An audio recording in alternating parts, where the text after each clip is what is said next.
Hi everyone, welcome to my YouTube channel. If you like this movie, please subscribe, like, share, comment.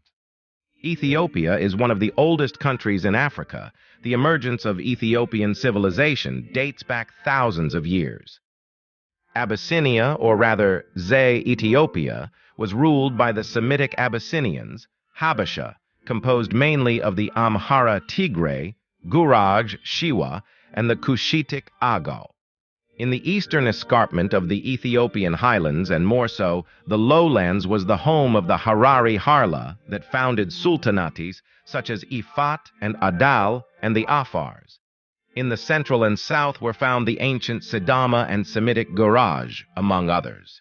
One of the first kingdoms to rise to power in the territory was the kingdom of Damti in the 10th century BC, which established its capital at Yeha.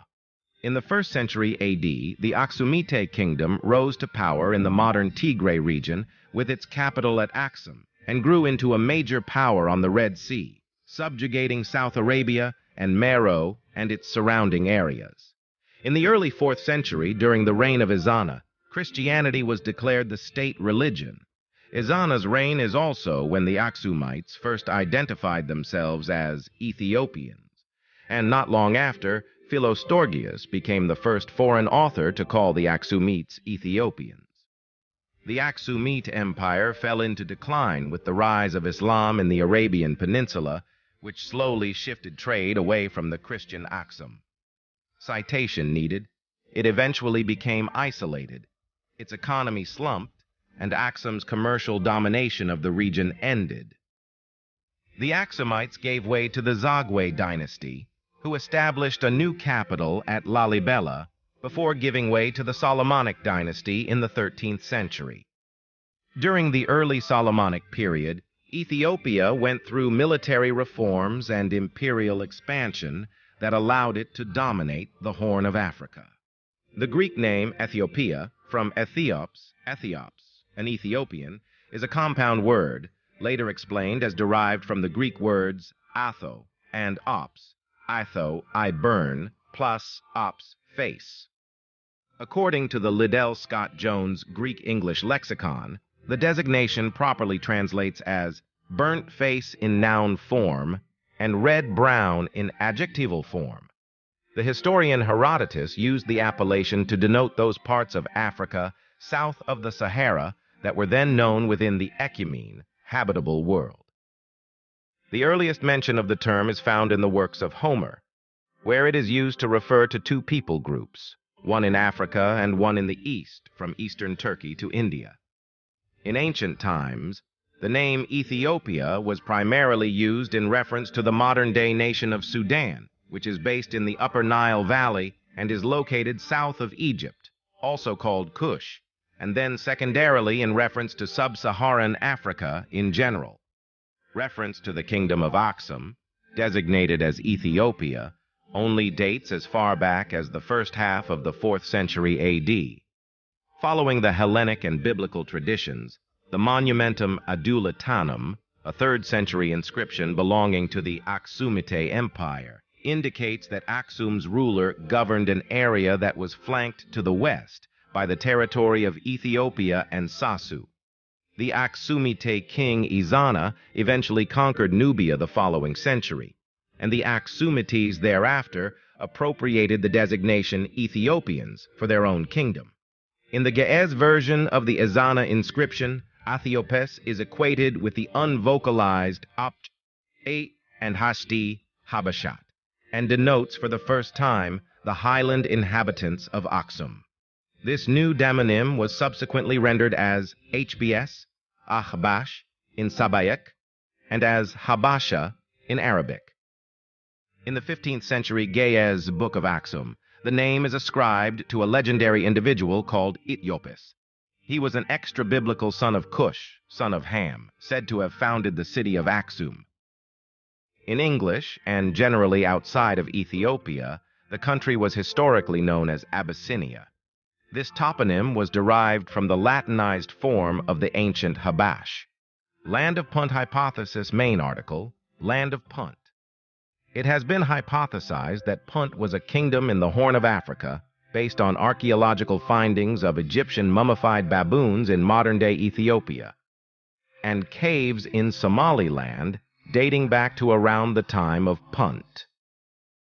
Egyptian traders from about 3000 BC refer to land south of Nubia, or Kush, as Punt and Yam.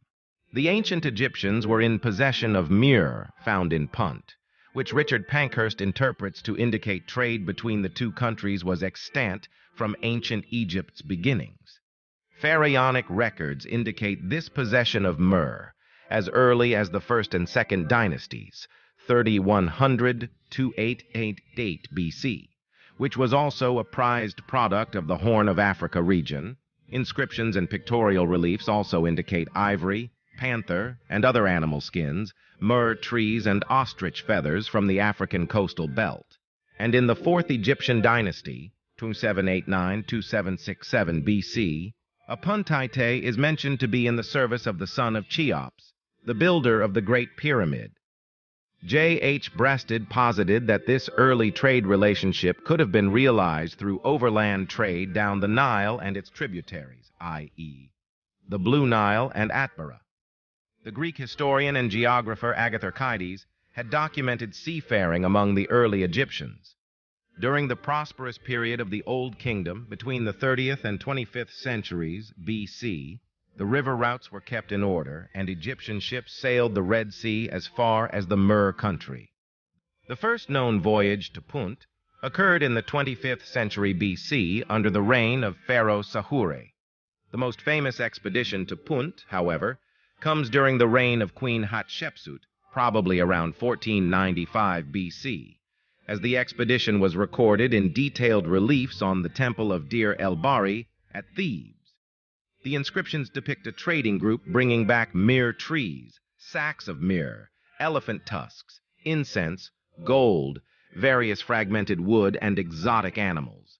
Detailed information about these two nations is sparse, and there are many theories concerning their locations and the ethnic relationship of their peoples. The Egyptians sometimes called the land of Punt God's land, due to the large quantities of gold, ivory, and myrrh that could be easily obtained. 22. Evidence of Nakaden contacts include the obsidian from Ethiopia and the Aegean. Though not much is known, it is highly likely that Punt fell due to ethnic tensions between Somali and Ethiopians, splitting to form two different kingdoms, Macrobia and Dimt, at around the 1st millennium BC. 23.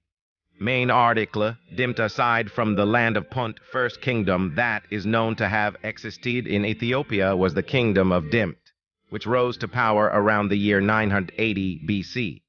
Its capital was at Yeha, where a Sabaean-style temple was built around 700 BC. The Dimt kingdom was influenced by the Sabaeans in Yemen, however, it is not known to what extent. While it was once believed that Dimt was a Sabaean colony, it is now believed that Sabaean influence was minor, limited to a few localities, and disappeared after a few decades or a century, perhaps representing a trading or military colony in some sort of symbiosis or military alliance with the civilization of Dimt or some other Proto-Aksumite state. Few inscriptions by or about this kingdom survive, and very little archaeological work has taken place.